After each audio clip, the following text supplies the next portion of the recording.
Evening, folks. How are we getting on? And welcome to another whiskey review with me, Marty McCauley, uh, of Irish Whiskey Review. Don't forget, catch me and Justin pretty much every Saturday night live, 10 p.m. on Facebook, Instagrammy thingy, YouTube. Hit the subscribe on YouTube. It's always at me. Justin's always at me about getting people to hit subscribe on YouTube because we got loads of people watching on Facebook. Just need to convert across.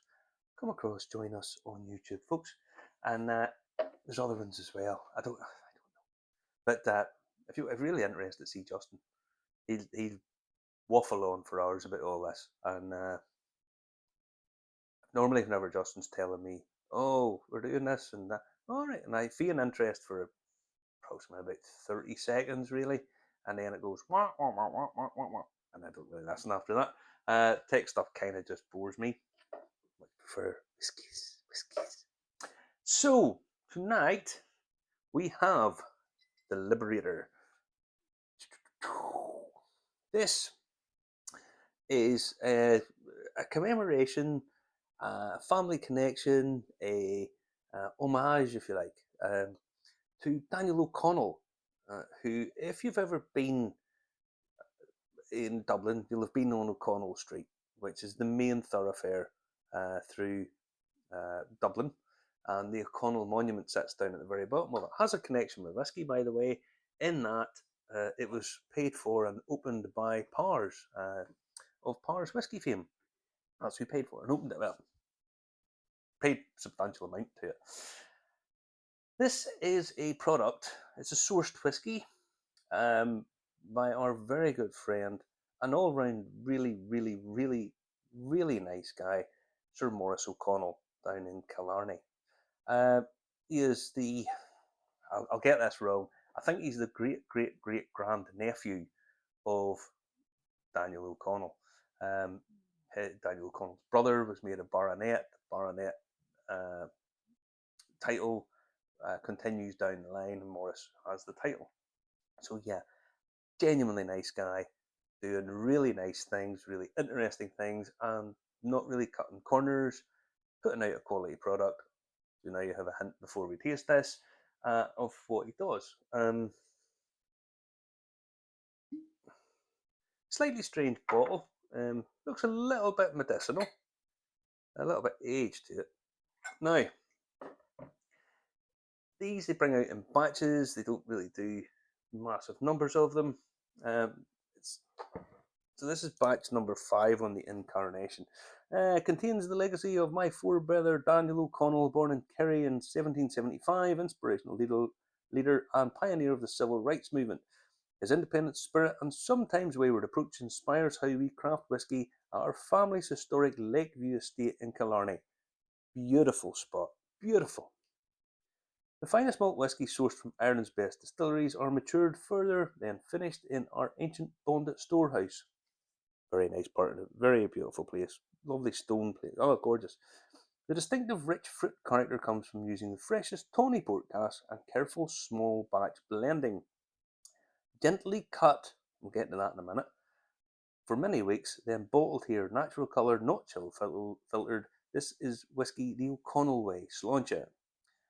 And Maurice O'Connell signed Wayward Irish Spirits, Lakeview Estate. This is sourced, the whiskey, I'm not sure where they source it from, they don't tell you. Brought down and aged in Tawny Port. Port cask finishing is kind of their speciality. One complaint I do have about this is it's Wayward Irish Spirits. They have the Lakeview Single Estate and the Liberator. So it's kind of 3 different titles. It's a little bit confusing. But if you look for Wayward Irish Spirits, that's the name of the company. So it's just a little confusing. I know it's not a big thing really, but it's just a little bit confusing. Now I had the very good fortune to spend a bit of time down uh, in Killarney. Went down, spent a day going around with Morris, and saw what he was doing. Temperature variations. I mean, it's huge. I was there for about 5 hours, and I think the weather changed about 8 times.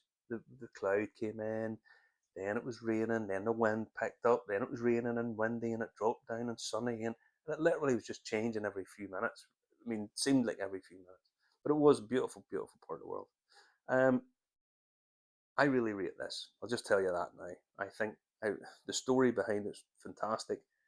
Not really cutting corners, spending money buying good casks. Okay, it's sourced. What odds? You're buying good quality spirit and finishing it and aging it and so on. So this is lovely, sweet port coming through in spades. So you've got that really nice port cask finish. Um, there is cinnamon, touch of clove, little bit of varying spice. There's a bit of an allspiceness to it, a tiny little bit of allspiceness coming through. In terms of fruit, it's kind of like mango and even touch of grapefruit. Heading over to citrusy, but that's kind of the nose. It's got a really nice, complicated nose, complex.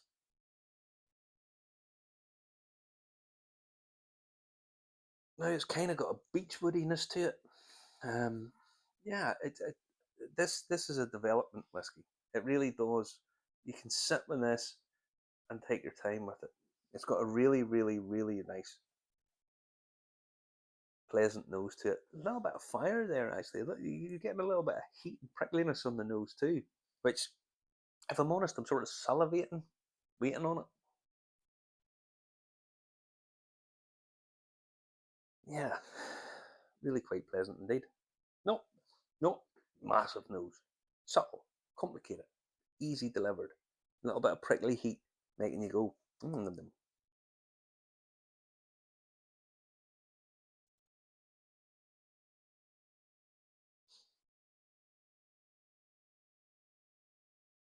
Mm. And the first thing I will say is, doesn't taste like 46%. Um, a lot taste less than that, in a good way. Subtle. That heat definitely comes in, definitely sits there and sort of excites the senses, which is really what chili does. Chili as a seasoning is it's something there to excite. It's not really a lot of it hasn't a huge flavour to it in and of itself. It brings on the heat, which brings on other elements.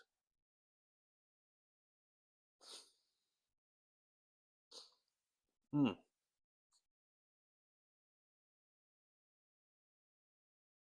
And there's no age statement with this, but it feels probably older than it is. This has been working in and out of the barrel, and it's brought out lots of flavour, lots of it. It's got elements of fresh mint. It's got fruits and berries. There's a meaty quality to it. You get a note sometimes on a whiskey.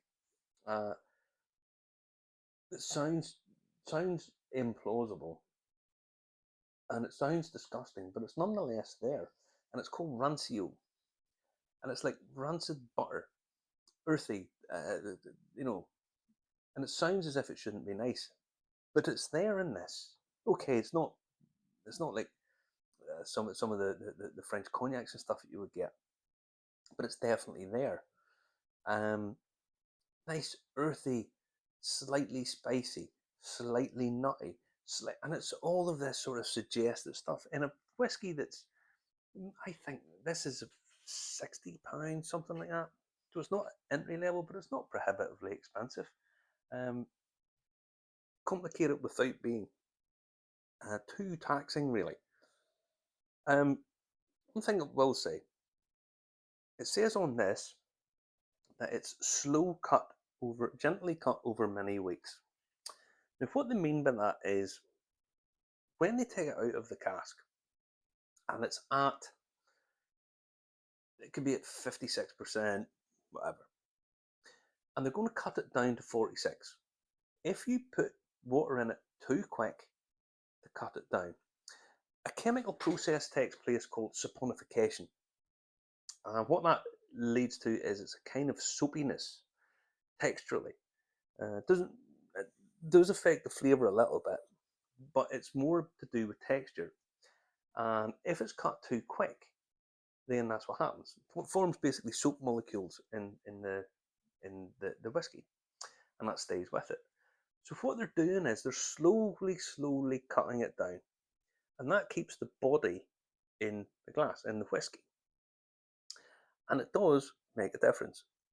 Now, the fact that he's aware of this and this is what they're doing over a number of weeks, rather than this is not something that's rushed. Okay, don't give you an age statement. They don't have to. The age statements sometimes are nonsensical because the whiskey in and of itself is if the cask's rubbish, it can sit in there for 30 years. It's not going to make any difference. It's not doing anything for the liquid. This, however, probably not that terribly old. Finished in Tawny Port. Whether exercising in and out of this good cask, that they have family connections. I think his wife has family connections in Portugal. So they're getting good casks, probably reasonable price compared to other people. You never know. Bringing them over, it's being worked in and out in the atmosphere. Then it's going in, slowly being cut down till it gets to its 46 and bottled. So yeah, they're kind of doing lots of stuff right. Loads of people go, but it's not their whiskey. It's not age statement. So they don't have a distillery. What do you want me to just not bother? When they're producing stuff of this quality,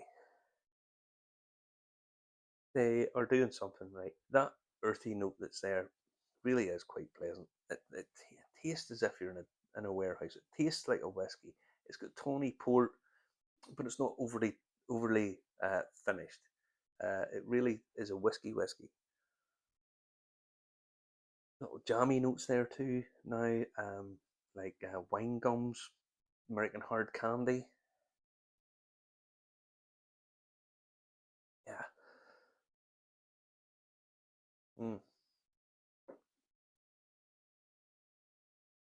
There's a hell of a lot you like about this whiskey. There really is. Um, in terms of a number, it's easy an 8. I don't see why I wouldn't be giving this an 8, possibly even an 8.5 if I'm feeling really generous. It's really nice. I think one for people to try. Um, trying to think of an occasion that this would fit into perfectly, and I think it's just one of those Friday nights when you've finished your week's work, you're sitting down, you've I don't know, maybe had a takeaway or something, that kind of thing. Sitting down to watch something on the TV, a film. This will be a whiskey you could sit easily drinking, watching a film, have a drink out of it. It's not going to overly tax you. You're not going to have to sit and, oh, what is that note? Blah blah blah. That's not really what it does. It's kind of subtle and works through lots of different things, and it's all the better for that, in my opinion. Yeah, it's a great whiskey. I'm a big fan of this brand. I'm a big fan of the Lakeview Single Estate. Big fan of Sir Morris. I think he does a great job. More power to him. And if you ever get a chance of being down that part of the world, down in Killarney, it is a stunning part of the world. So yeah, get yourself down and have a look down there. So try the Liberator. You won't really be disappointed. Take care, and don't forget, watch me and Justin every Saturday night at 10 p.m. Irish Whiskey View. If you don't see it live, don't worry. You can catch up with us on YouTube, hit the subscribe button, or follow us on Facebook or whatever. And yeah, take care. I'll see you soon.